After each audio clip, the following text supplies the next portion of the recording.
Bwana unajua nini? Sasa hivi maisha yamekuwa magumu kama jiwe. Unajua kwa nini? Mimi zamani nilikuwa mnene kama Michael Jackson. Lakini sasa hivi kwa sababu ya maisha kuwa magumu nimekuwa mwembamba kama Defao. Unadanganya. Wewe unasema uongo. Hapo zamani Michael Jackson ndio alikuwa mtu mwembamba katika nchi ya Kongo.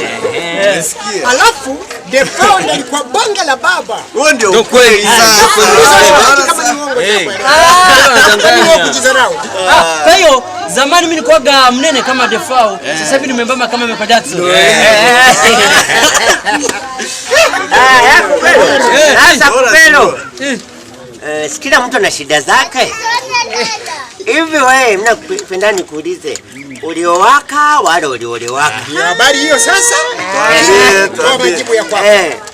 Basi hata kama mnasema kwamba mimi nimeolewa, lakini kifika usiku mwanaume anajulikana. Sinajulikana anayelala juu ndo mwanaume.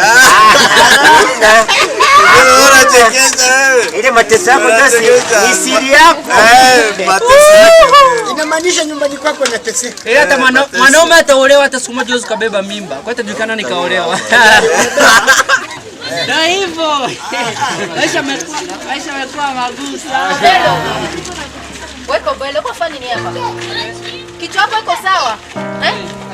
Unakuwa ikala hapa juzi hatukukula, jana hatukukula na leo hatutarajie kukula, hakuna chakula. Sikia nikwambie.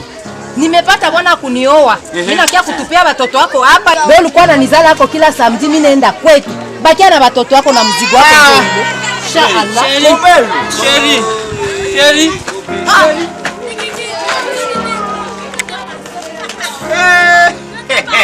Kopelo, watoto wote ni wako.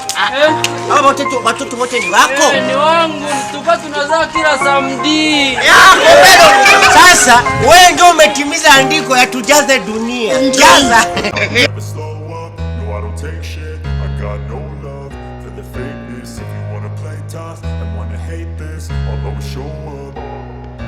I don't ever slow up, no I don't take shit. Mala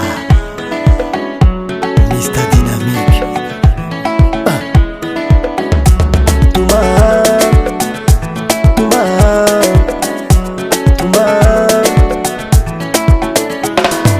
siku nyingine imepita, bado siko na wewe.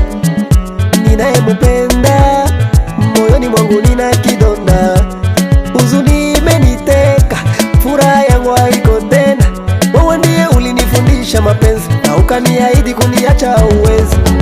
Leo nasema nisahau yote ulioniahidi.